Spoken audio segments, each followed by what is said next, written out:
Et si le jardin d'Éden avait vraiment existé? Et si l'histoire biblique n'était pas une simple légende, mais une réalité? Et si le paradis n'était pas caché dans un royaume céleste, mais au milieu de la terre? Certains chercheurs affirment que c'est exactement le cas, et ils sont certains d'avoir trouvé la maison d'Adam et Ève. Après que Dieu a créé le premier être humain et lui a insufflé le souffle de la vie, il était temps de lui donner une maison convenable. Pour comprendre comment le jardin d'Éden s'est un jour terminé, il vaut la peine de jeter un coup d'œil à l'Ancien Testament.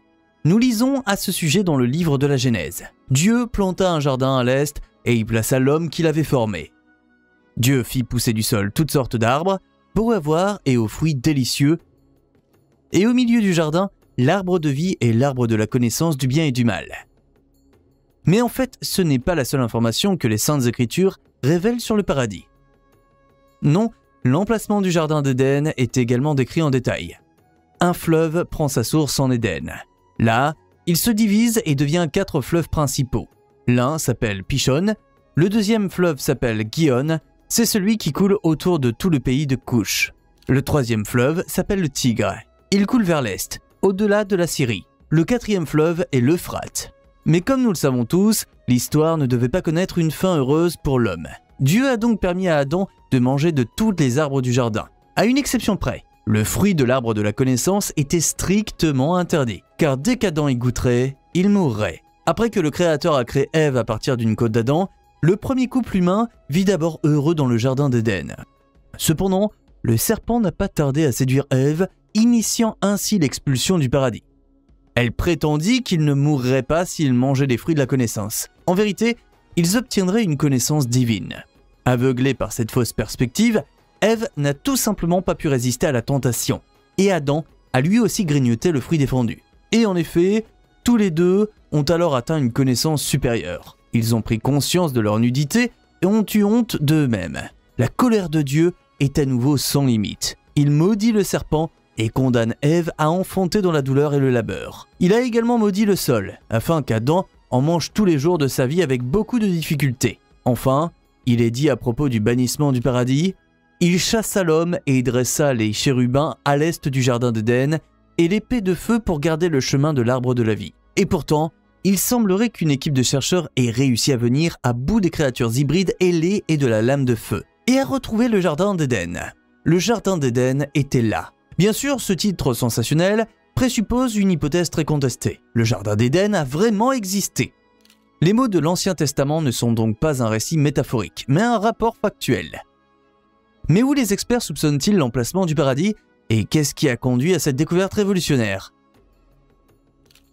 Si tu suis nos vidéos depuis un certain temps, tu as certainement entendu parler de Göbekli Tepe. Situé dans le sud-est de l'Anatolie, en Turquie, ce n'est pas un site archéologique comme les autres. C'est l'un des plus anciens vestiges humains qui existent. En fait, la première utilisation du site remonte au moins au 10e millénaire avant Jésus-Christ.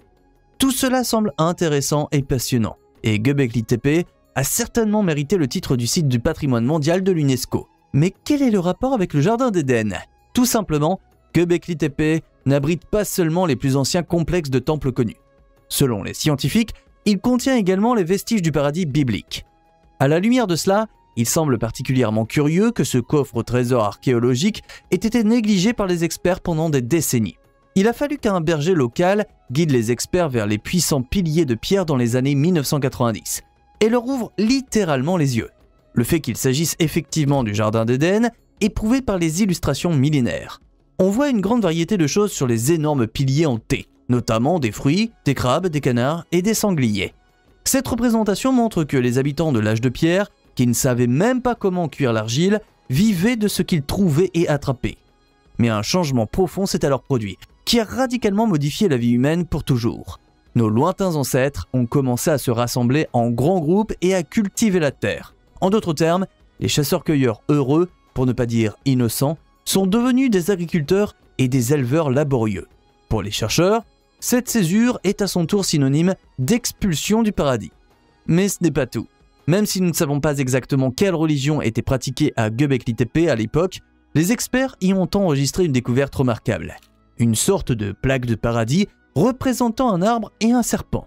Par conséquent, les dieux adorés semblent également différer sensiblement des idoles des Sumériens. ce que signifie réellement l'expulsion du paradis.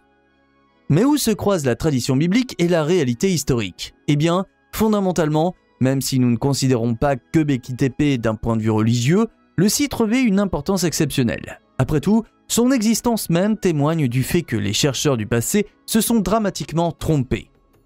Pendant longtemps, on a pensé que les chasseurs-cueilleurs de l'époque n'étaient même pas capables de construire des temples ou des villes primitives. La population sédentaire n'y est parvenue que 3000 à 4000 ans plus tard. Mais Göbekli Tepe réfute cette théorie.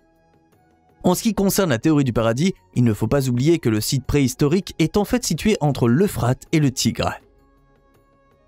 De plus, Göbekli Tepe est également proche d'Urfa, le lieu de naissance présumé d'Abraham. Par ailleurs, on suppose depuis longtemps la Bible d'être basée sur d'autres sources nettement plus anciennes. Selon les experts, l'histoire biblique du paradis pourrait en fait refléter la transition ardue des chasseurs-cueilleurs vers une société sédentaire. Ce processus a probablement pris beaucoup de temps et ne s'est pas déroulé sans heurts. Un motif que l'on retrouve dans la Bible sous la forme de la querelle entre Caïn et Abel. Si l'on pousse cette interprétation encore plus loin, on se rend compte que la fin de l'ère glaciaire, vers 12 000 ans avant notre ère, s'est également accompagnée d'un changement de la nature. La flore et la faune se sont épanouies dans une splendeur sans précédent. Il a été prouvé que les chasseurs de l'époque ont même dû créer des dépôts pour stocker leurs proies abondantes. Mais à un moment donné, la richesse naturelle du jardin d'Éden s'est épuisée, et les privations et la faim ont obligé l'homme à développer de nouvelles stratégies de survie.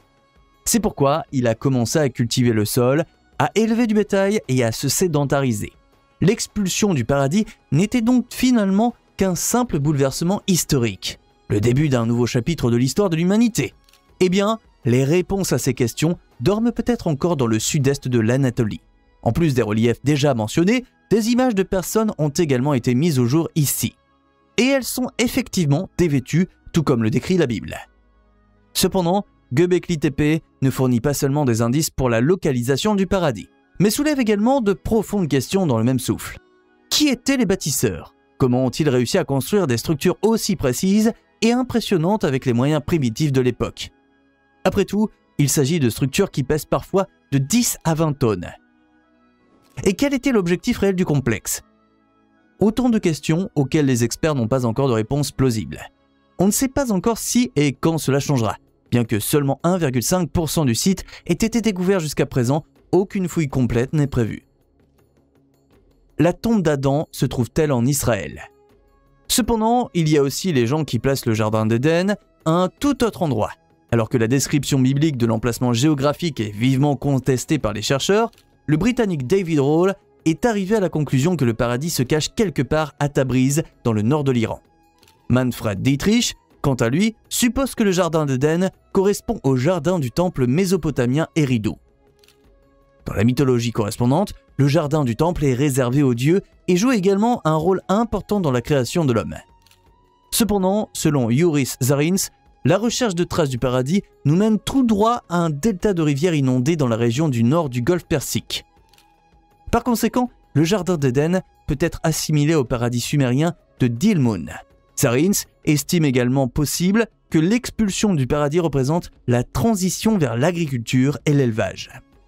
Ainsi, si la localisation du jardin d'Éden reste extrêmement compliquée, la situation est un peu plus claire dans le cas de la tombe d'Adam. Enfin, si tu crois l'histoire bien sûr. Mais si tu suis la tradition orthodoxe grecque, le tombeau d'Adam est situé sous le calvaire à Jérusalem. Et il ne s'agit pas de n'importe quel endroit, mais de l'endroit même où Jésus a été crucifié. Et c'est à l'endroit où se trouve aujourd'hui la chapelle d'Adam que reposait, il y a 2000 ans, le crâne du tout premier homme. Mais ce n'est pas tout. Pendant la crucifixion, le sang de Jésus-Christ a coulé à travers les fissures de la roche sur le crâne, et a ainsi libéré Adam du péché originel. Comme preuve de cette histoire, il est fait référence à une pierre bien visible. Elle se trouve à côté de la chapelle d'Adam et est de couleur rougeâtre à certains endroits. Tu aimes découvrir les théories et les découvertes les plus passionnantes de tous les temps?